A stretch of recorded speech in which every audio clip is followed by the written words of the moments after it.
I will share the screen of lab. First, I will go for the lab. ये automobile engineering lab. This is ये रहा lab है. तो ये तो मैनुअल्स था जो कि इस मुझे लग रहा है काफी बड़ा है, लेकिन सारे सिलेबस को मैंने जो एक चीज ध्यान रखा था कि all the syllabus of theoretical part should be covered in the lab, क्योंकि जेयूटी की तरफ से कोई प्रिस्क्राइब्ड सिलेबस नहीं आया है अब तक. In spite of verbal telling to them, हमारे तरफ से जो मैसेज गया है उसमें उन्होंने बोला है कि हम जल्द आपको एक शॉर्ट ब्रीफिंग दे देंगे क्या क्या लैब्स रहेगा, लेकिन वो काफी देर कर रहे हैं.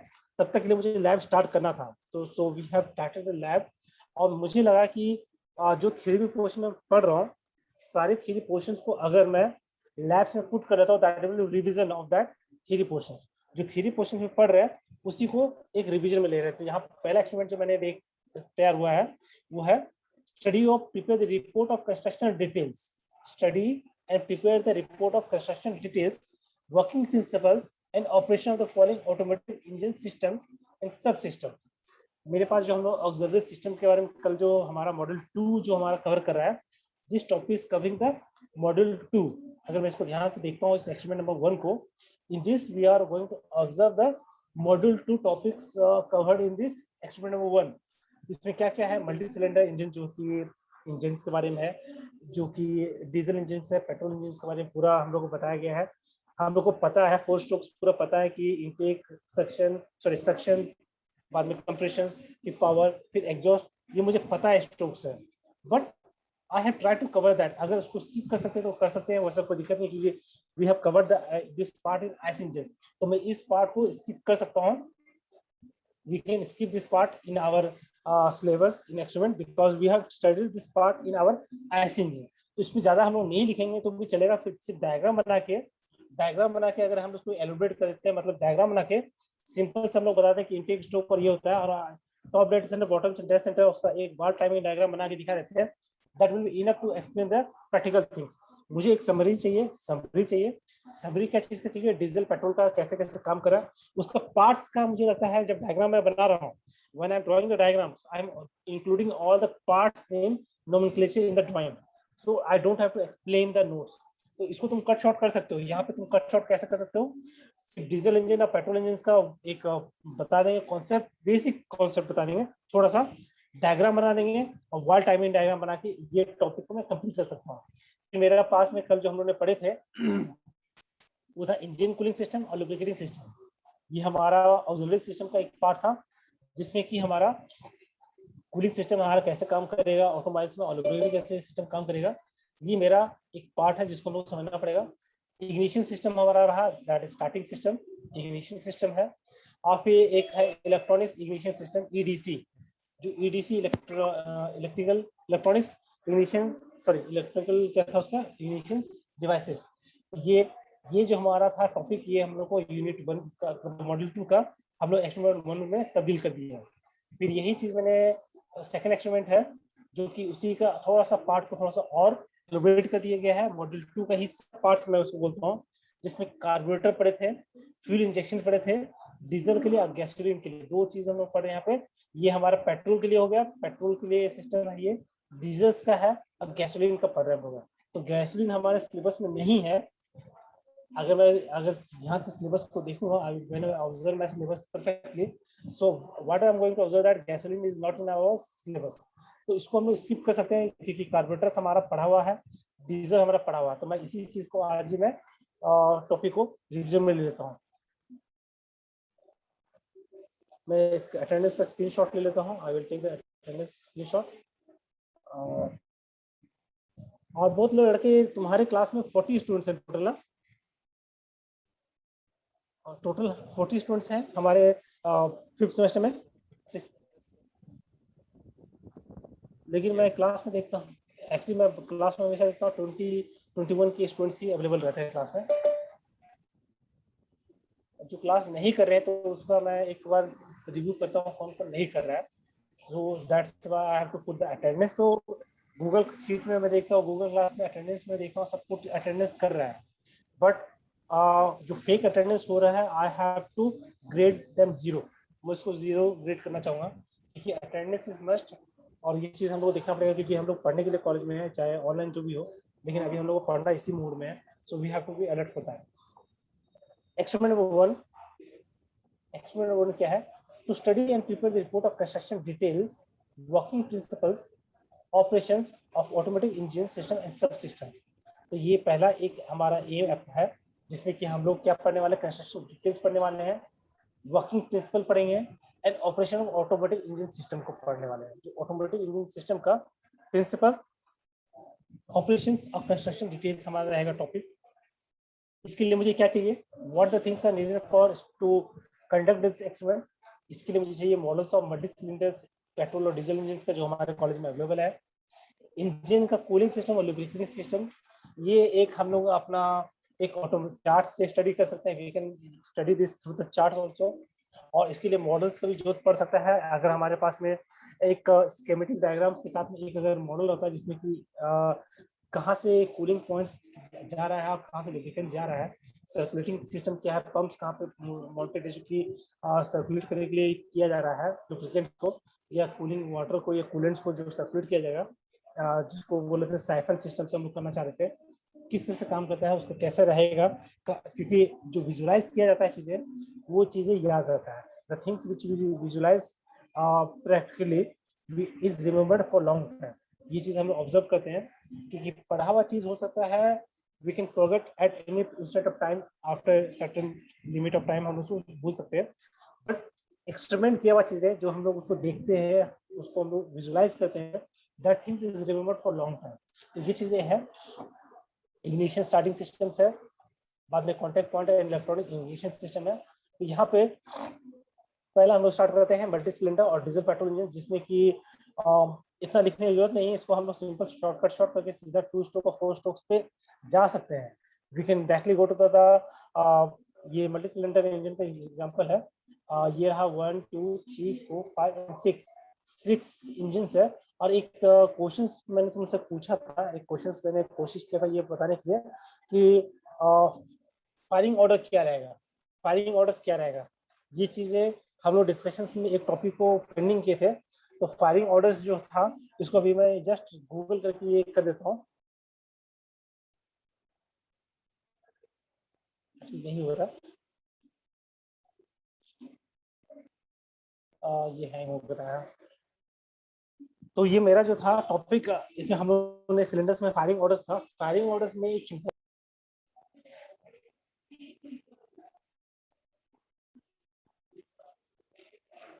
रहा, और यहाँ पे क्लियर स्टार्ट हो जाता है। ये रहा, चलो एक बार देखिए इसको।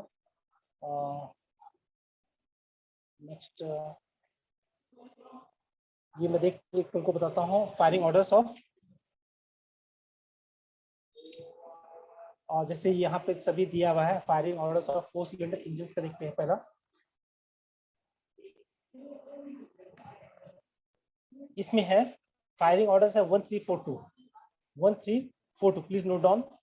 ये जो दिख रहा है firing orders of 4 cylinder engine में, पहला सिलेंडर नंबर 1 में तुम्हारा फायरिंग होगा, दैट इज पावर जनरेट होगा। इसमें रुका हुआ है, रुका हुआ है सर, पीपीटी खोलो। न्यू शेयर, चलो ये वाला है ना शेयर। चलो देखो ये वाला तो दिख रहा है अभी स्क्रीन। तो मेरा देखो यहाँ पे एक है, मैंने अभी किया हूँ search firing order of 4 cylinder engine. 4 cylinder engine में मेरा फायरिंग ऑर्डर्स क्या होंगे, what will be my firing orders in the 4 engine. अगर मैं 4 सिलेंडर एक साथ माउंट करता हूँ, सभी को एक कनेक्टिंग रॉड से क्रैंक शाफ्ट को कनेक्ट कर देता हूँ, और मुझे जो पावर मिल रहा होगा कैसे मिल रहा होगा, पहले सिलेंडर में नंबर 1 में फायर होगा, दैट इज पावर जनरेट होगा। फिर सिलेंडर नंबर 3 में होगा, दैट इज सेकंड को छोड़ के जो थर्ड वाला सिलेंडर है उसमें पावर जनरेट होगा। फिर 4 में होगा, फिर 2 में होगा। तो 1 3 4 2 is a sequence of firing order for 4 cylinder engine. अगर 4 सिलेंडर इंजन है तो मेरा ये फायरिंग ऑर्डर्स होगा। आई हैव टू रिमेंबर 1 3 4 2, ये कहीं नोट कर लिया जाना चाहिए, क्योंकि it is asked in the SSC examinations, GATE examinations और यूपीएससी एग्जामिनेशंस में ये क्वेश्चन पूछा जाता है। What is the firing orders of 4 cylinder engine, 5 cylinder engine या 6 सिलेंडर इंजन। क्या फायरिंग ऑर्डर्स होते हैं। तो ये 4 सिलेंडर्स का हमारा रहा 1342। अब हम लोग इसको मैं एंड करता हूँ। अब इसको मैं 5 कर देता हूँ। अब 5 सिलेंडर्स में मैं देख रहा हूँ फायरिंग ऑर्डर्स क्या है, 1 2 4 5 3। दैट इज 1, पहला सिलेंडर में 1 में फायर हो रहा है, फिर सिलेंडर में 2 में फायर होगा, फिर 4, फिर 5, फिर 3, लास्ट में 3 है। तो 1 2, अगर मैं इसको सर्कल की तरह एक इमेजिन करूँ, एक वी, ये है ना, एक सर्कुलर इंजन को अरेंजमेंट कर देखा जाए, सर्कुलर इंजन में देखा जाए तो 1 के अपोजिट 2 है। अगर मैं अरेंजमेंट किया हूँ इस तरह से, 1 के अपोजिट 2 है, मतलब 1 अगर पावर जनरेट कर रहा होगा, 1 अगर पावर स्ट्रोक जनरेट होगा तो वो पिस्टन का सेकंड उसके अपोजिट एंड में जो है कहीं कंप्रेशन चल रहा होगा, किसी दूसरे इसके अपोजिट एंड पे 1 के अपोजिट एंड जो है उसमें कंप्रेशन चल रहा होगा। और इसके बाद 2 जो है फायरिंग ऑर्डर के लिए, मतलब पावर स्ट्रोक्स के लिए तैयार हो चुका होगा, दैट इज सेक्शन उसका और कंप्रेशन उसका कंप्लीट कर चुका होगा उसने। ये एक मैं ये एक स्ट्रेटेजी देखते हैं। 1 में अगर पावर जनरेट हुआ है तो एक 2 में क्या हुआ था, उसने कंप्लीट कर चुका है, कंप्रेशन उसने पूरा कंप्लीट कर चुका है, it is completed the compression stroke. तो वहां पे सेकंड, उसके बाद नेक्स्ट वो पावर जनरेशन पे जा रहा है। और इसी टाइम पे फोर्थ वाले में क्या हो रहा होगा, अगर 1 में पावर हुआ था, सेकंड में मेरा कंप्रेशन हुआ था, तो फोर्थ में क्या रहा था, उसमें सक्शन चल रहा था। तो ये एक प्रोसेस से पूरा कंप्लीटली वो कंप्लीट कर रहा होगा, एक सीक्वेंस में वो कंप्लीटली कर रहा था। ये सीक्वेंस होता है 5 सिलेंडर में, क्या 1 2 4 5 3, 1 2 4 5 3। इस ऑर्डर्स में ये करते हैं। ये अगर 5 सिलेंडर इंजन हमारा देख माउंटेड है तो हम लोग देखेंगे firing orders 1 2 4 5 3, 1 2 4 5 3 is a sequence order for 5 cylinder engine. अगर इसी को मैं 6 सिलेंडर कर दूं, when we search for the 6 cylinder engine, तो फायरिंग ऑर्डर्स का क्या है 1 5 3 6 2 4। ये एक सीक्वेंस है जो कि हमारा यूज हो रहा है 6 सिलेंडर इंजन में, जो कि तुम्हारा एक इंपॉर्टेंट चीजें हैं जो कि मेरे एग्जामिनेशन के लिए आता है, जो इस चीज को ध्यान रखना होगा। We have to remember the sequence of the firing orders, क्योंकि ये क्वेश्चंस ऐसे छोटे छोटे क्वेश्चंस कभी परेशान कर देते हैं हम लोग को है। और हम लोग ऑटोमोबाइल्स या आईसी पढ़े होते हैं, and when this question been asked in our competitive examination, so we feel that कि ये टॉपिक मैं पढ़ा नहीं था, तो ये चीजें ध्यान रखना है कि फायरिंग ऑर्डर्स ये होता है। तो एक बार हम लोग कहीं एक छोटा सा नोट्स में अपने जो हम लोग पढ़ रहे हैं आईसी इंजन के नोट्स पे हम लोग जब रेफरेंस पढ़ेंगे, या कभी भी मैं आईसी इंजन का कंपटीशन की तैयारी कर रहा हूँ, definitely I have to include this sequence firing orders in our notes also, because this is important parameters for examinations. तो मैं इसको ये करता हूँ, स्टॉप शेयर करके फिर से मैं उस पे जाता हूँ, नोट्स पे अपने नोट्स पे जाता हूँ मैं फिर से। ये रहा, तो इंजन कूलिंग सिस्टम है, वहां पे तुम्हारा जो था कम्प्लीटली, ये कम्प्लीटली आईसी इंजन का तुम इसको कट शॉर्ट नोट कर सकते हो। मैं ये बोलूंगा कि मल्टी सिलेंडर इंजन जो है पेट्रोल और डीजल इंजन का, इसको कट शॉर्ट किया जा सकता है, it depends upon your choice. Now engine cooling system क्या है, इंजन कूलिंग सिस्टम हम लोग जान रहे हैं कि ये एक्सेसिव हीट जनरेट होता है। यहाँ पे मैंने डिग्री सेल्सियस और फ़ारेनहाइट दोनों इंक्लूड किया हुआ, so you can see that कि टेम्परेचर जो होता है इंजन के अंदर का, वो उसको कूल करना जरूरी होता है, that should be taken out of the engine through the fins or by the circulating system, that is a circulating cooling system, circulating system हम लोग कूल कर सकते हैं। यहाँ पे क्या है, इस डायग्राम में मैंने जो दिखाया था दैट इज द फिन्स। ये फिन्स सिस्टम हम लोग बनाए थे, फिन सिस्टम हम लोग बनाए थे जिसमें कि इंजन है। The air cooling system will have the metal fins on the outer parameters of the engines. जो ये हम लोग देख रहे हैं, इस इंजन पे हम लोग ऊपर वाले पार्ट्स पे हम लोग कुछ एक्सट्रूडेड पार्ट्स देख रहे हैं, एक्सट्रूडेड मेटल का सरफेस एरिया है इंजन का, क्योंकि मैं जानता हूँ कि अगर सरफेस एरिया बढ़ा दिया जाए तो हीट का डिसिपेशन रेट जो है दैट विल बी इंक्रीज। जैसे जैसे मैं किसी भी सरफेस एरिया को बढ़ाता हूँ मेटेरियल का, उसका हीट का डिसिपेशन रेट जो होता है वो बढ़ जाता है। अगर मैं उसका एरिया को कम करता हूँ तो हीट डिसिपेशन रेट उसका घट जाता है। तो ये हम लोग एक शायद से हीट ट्रांसफर टॉपिक सब्जेक्ट में हम लोग पढ़े थे, तो यही चीज हम लोग फिनोमेना को अप्लाई करते हैं। We are applying the phenomena of area, increasing the area to dissipate the heat to the environment. इस तरह का चीजों को जब हम लोग करें तो ये हम लोग करते हैं by the means of fins.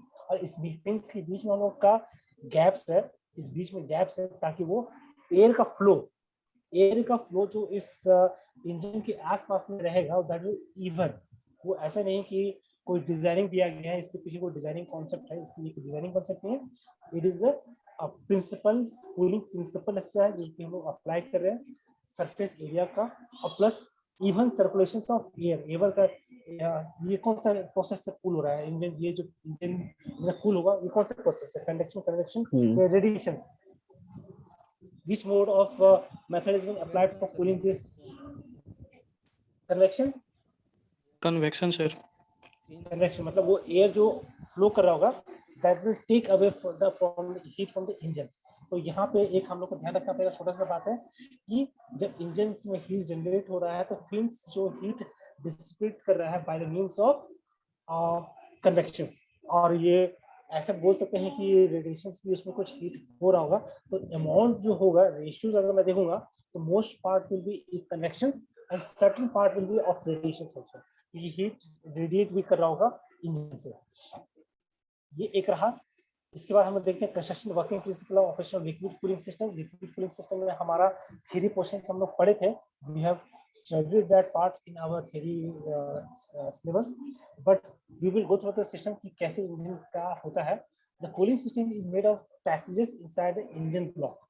ये बात हम लोग जान लेते हैं कि इंजन ब्लॉक्स में हम लोग क्या करते हैं, ड्रिल कर देते हैं जिससे कि हमारा कूलेंट को फ्लो होने का रास्ता देते हैं। मतलब हम इस चीज से डिजाइन करते हैं कि मान के चलो कि इसमें डायग्राम बना नहीं सकता मैं, तो सिलेंडर के लेफ्ट साइड और राइट साइड में मैं दो ड्रिल करता हूँ। मतलब पहले लेफ्ट साइड में देखते हैं, लेफ्ट साइड में इसको दो ड्रिल किया हूँ, उसमें से दोनों जो ड्रिल किया हूँ वो सब कनेक्टेड है, वो दोनों कनेक्टेड है, एक दूसरे इनलेट में कनेक्टेड है। मैं एक से इनलेट देता हूँ, दूसरे से आउटलेट करता हूँ। मैं इस अगर फ्लो से मैं इसको लेफ्ट साइड वाले इन पार्ट पे इंजन का ब्लॉक पे मैं ड्रिल किया था, और उसमें से दोनों जो होल किया हूँ, ड्रिल किया हूँ, दोनों एक दूसरे से कनेक्टेड है।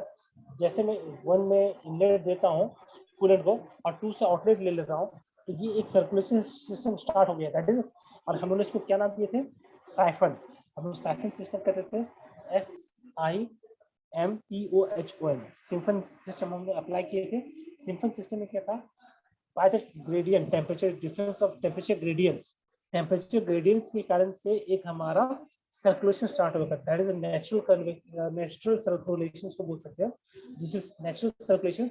लेकिन हम लोग फास्ट कूलिंग करने के लिए हम लोग उसमें एक सेंसर लगा देते हैं जो कि थर्मोस्टेट होता है। ये चीज हम लोगों ने पढ़े थे, थर्मोस्टेट का कॉन्सेप्ट, कि हमारे इंजन के पास में एक थर्मोस्टेट रहेगा that will auto start the pumps और ऑटो स्टॉप द पंप। जैसे हीट अगर इंजन का बढ़ रहा होगा तो थर्मोस्टेट सेंस करके पंप्स को स्टार्ट कर देगा और फोर्स्ड सर्कुलेशन स्टार्ट कर देगा। अदरवाइज जब नॉर्मल रहेगा तो वो नेचुरल कन्वेक्शन पे चलता रहेगा, नेचुरल कूलिंग प्रोसेस में चलता रहेगा, नेचुरल एक हीट को फ्लो करेगा। लेकिन अगर मैं उसका थर्मोस्टेट में जैसे हीट उसको ज्यादा सेंस करेगा, when the heat will be more, thermostat will give a message to the device कि पंप्स को स्टार्ट किया जाना चाहिए। दैट इज जिसको बोलेंगे आज की तारीख में ये एक आर्टिफिशियल ये सेंसर का काम कर रहा था, लेकिन उसको आर्टिफिशियली हमारा इसमें एक लगा हुआ है डिवाइस जो कि सेंस करके ऑटो कमांड को रन करवा रहा है कि ये आप पंप्स को स्टार्ट कर देना है।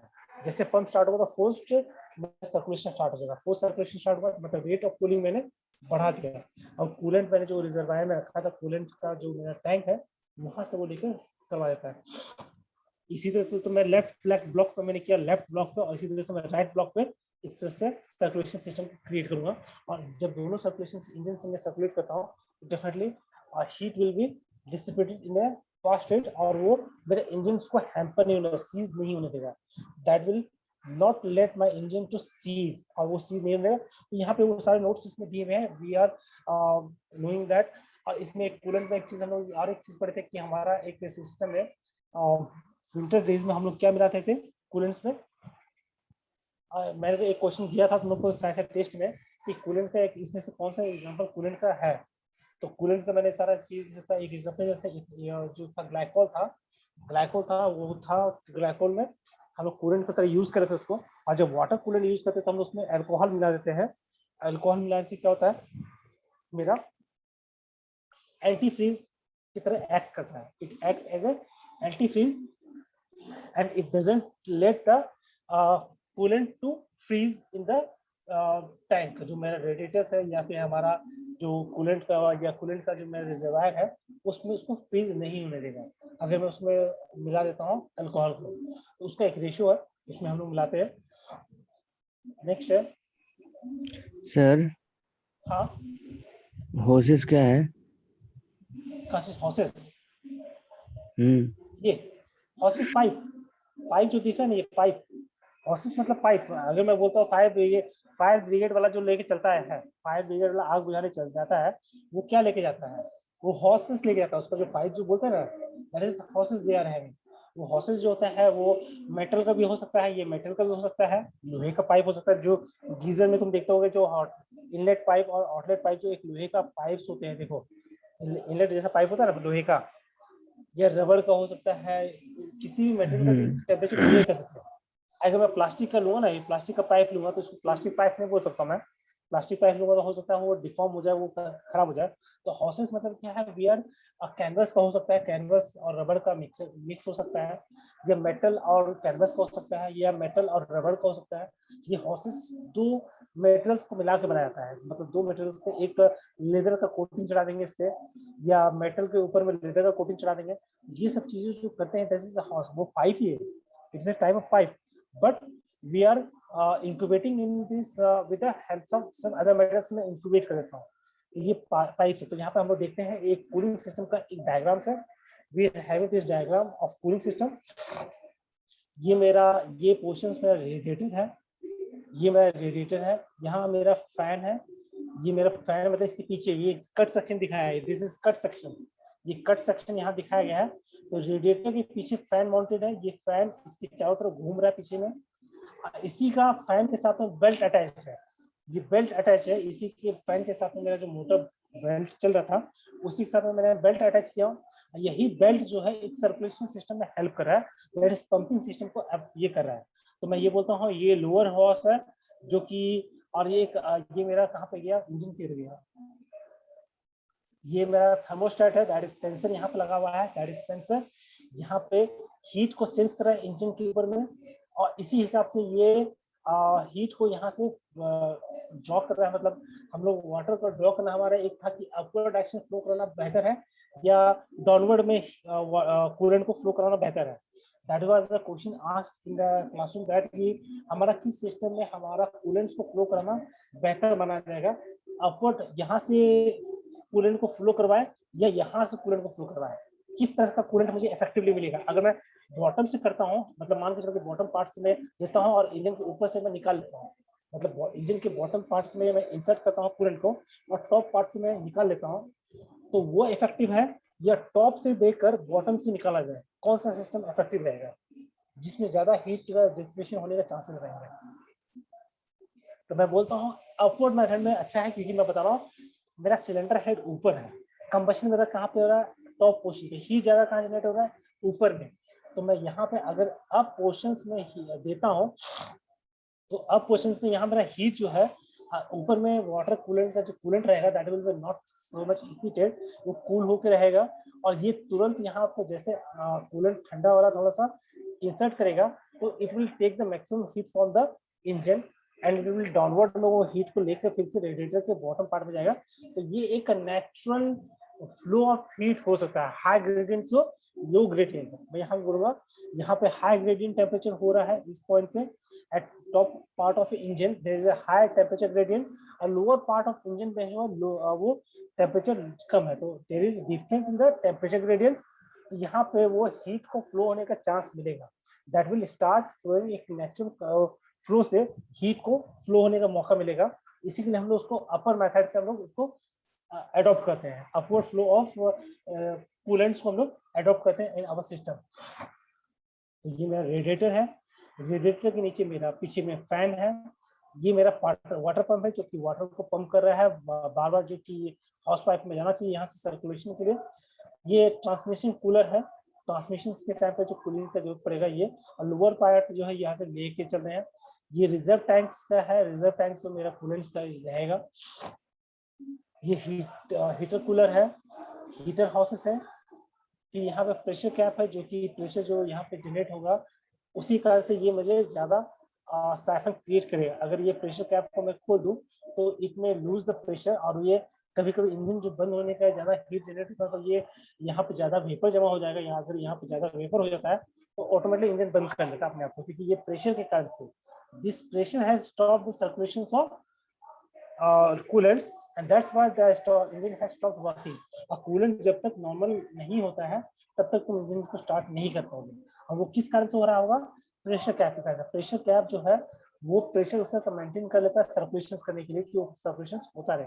अगर ज्यादा प्रेशर होगा तो सर्कुलेशन नहीं हो पाएगा, और प्रेशर के कारण से वो सर्कुलेशन रुक जाएगा, और जब तक कूल नहीं होगा तब तक वो स्टार्ट नहीं कर देगा इंजन को। तो कभी कभी हम लोग इंजन में ये चीज प्रॉब्लम को फेस करते हैं। ये प्रेशर कैप हमारा यहाँ पे रहेगा, रेडिएटर के ऊपर में लगा रहता है। रिजर्व टैंक्स है, तो ये डायग्राम्स तुमको मैं थोड़ा सा कोशिश करूंगा कि और एक बार रिव्यू कर लेता हूँ इस नोट्स को। अगर कहीं से कुछ और मुझे मिलता है बेहतर चैनल्स के लिए तो मैं डेफिनेटली तुम्हारे मैनुअल्स का इसको रिफॉर्म करके मैं तुमको देता हूँ फिर से। Excuse me sir. Next, yes question 2। Sir एक क्वेश्चन था सर। यस सर काइंडली वो डायग्राम पर ले जाइए please sir. Okay okay yes sir question ये था सर कि हम लोग जो वाटर देते हैं कूलेंट के हिसाब से सर, वो कहाँ पर स्टोर होता है सर? मेरा जो वाटर टैंक्स है, ये जो मेरा वाटर टैंक्स रहेगा, यहाँ पर टैंक्स है, रिजर्व टैंक जो मेरा है, वाटर का टैंक जो हम लोग कर रहे हैं रेडिएटर्स में, मैं रेडिएटर्स को देख रहा हूँ, it is a types of fins. और ये जो वाटर जो हम लोग ऊपर से गिरा रहे होते हैं, we are making the flow of water. पहले जो वाटर का कूलिंग सिस्टम होता था, जो हम लोग वाटर का सिस्टम होता था, उसको एक झरने जैसा ऊपर से पानी हम लोग उसको रेडिएटर से गिरा रहे थे, और यहाँ पे कूल हो रहा था। मतलब यहाँ से ऊपर से एक तरह से फ्लो करवाते थे। जिससे मैं एक एग्जांपल बताता हूँ, तुम्हारा फ्रिज के पीछे वाला पार्ट में, फ्रिज के पीछे वाले पार्ट में तुम देखो, कंप्रेसर के पीछे वाले पार्ट में वहां पे हीट को भी डिसिपेट किया जा रहा है। वहां पे हीट जो ड्रॉ कर रहा है तुम्हारा सिस्टम से, जिस सिस्टम से कैबिनेट तुम्हारा इनर कैबिनेट से जो हीट जनरेट हुआ है, हीट को ड्रॉ किया गया है, that should be dissipated in much faster rate. तो हम लोग पीछे में भी वैसे ही एक रेडिएटर सिस्टम ही मैं मान के चलता हूँ उसको, रेडिएटर सिस्टम से, जिसमें कि वायर्स को हम लोगों ने मैश का वायर्स है और उसको हम लोग फ्लो करवा रहे हैं। लेकिन उसको कूलेंट को हम लोग फ्लो कराने के लिए करवा रहे हैं ताकि हीट उसका जल्दी से डिसिपेट हो। कूलेंट उसका फ्रियोन है या R12 है, जो कि जल्दी से उसका हीट को करता है। वो पहले से गैसेस फॉर्म होता है, लिक्विड स्टेट में जाने के लिए उसको थोड़ा सा हम लोग को हीट को और कंप्रेस करना पड़ता है। लेकिन यहाँ पे क्या होगा, वाटर स्टेट है, अगर वाटर स्टेट को लेते हैं तो ये वाटर को फ्लो करवा रहे हैं। ये रिजर्व टैंक्स है, इस रिजर्व टैंक में वाटर को मैं स्टोर करके रखा हुआ हूँ, और यही वाटर जो है बाद में यहाँ से यहाँ पे रिजर्व में वापस से आ रहा है। और ये वाटर जब यहाँ से सर्कुलेट करवा रहा है तो ये एक सिस्टम से ये गिरती बाहर है, मतलब वो एक पाइप से फ्लो होते जाएगा, ताकि एक डिफरेंट ट्यूबुलर पाइप चैनल्स है जिसको हम लोगों ने ये करके रखे हैं। और वो हीट को जब एयर को हम लोग फ्लो करवा रहे होते हैं, एयर को फैन को जब हम लोग चला रहे होते हैं तो ब्लोअर की तरह काम करेगा, और वो एयर के जो ब्लो कर रहे हैं तो नेक्स्टली वो एयर को जो है ये कर रहा है, वो मेरा एयर का पैसेज को फिन्स के मतलब गैपिंग से ज्यादा पास करवा, जिससे हीट को निकल पा रहा है, ज्यादा हीट को निकाल पाएगा। तो ये रहेगा सिस्टम। इसमें डायग्राम्स में अगर थोड़ा सा डिफरेंस के लिए और डायग्राम्स हम लोग ले सकते हैं। मुझे लगा ये डायग्राम्स में हम लोग थोड़ा सा और बेहतर तरीके से एक सिस्टम, कूलिंग सिस्टम को देख के समझ सकते हैं। सो हमारे पास में जो रहेगा ये डायग्राम्स काफी बेहतर डिफरेंस के लिए था, लेकिन थोड़ा सा इसको और चाहिए तो अगर इससे बेहतर डायग्राम्स मिलता है तो definitely you can take the reference of that diagram also. Sir cold starting में सर ये करेगा सर? ये तो वर्क नहीं करेगा कोल्ड स्टार्टिंग में? कोल्ड स्टार्टिंग में इसमें अल्कोहल मिलाना पड़ेगा, इसमें अल्कोहल मिलाना पड़ेगा मुझे। कोल्ड स्टार्टिंग में जब रहेगा तो we have to take mix the water with alcohol. लेकिन कूलेंट सिस्टम में ये सिस्टम तो रेडिएटर सिस्टम से हट के मेरा सिंपल सा कूलेंट सिस्टम आता है, और कूलेंट को हम लोग कोशिश करते हैं जितना जल्दी सर्कुलेशन हो उतना हीट को डिसिपेट कर देते हैं, और उसमें काफी हम लोग कूलेंट सिस्टम को ये कर लेते हैं रिजर्वायर्स का। Thank you sir. सर हाँ रितेश, सर मेन डिफरेंस क्या होता है सर ऑयल कूल्ड और लिक्विड कूल्ड में से, अगर ब्रीफ में एक्सप्लेन करना चाहे तो? अगर मैं सिंपल वे में एक्सप्लेन करना चाहूँगा, मैं सिंपल बोल सकता हूँ कि मेरा वाटर कूलिंग सिस्टम जो वाटर कूलिंग सिस्टम है दैट इज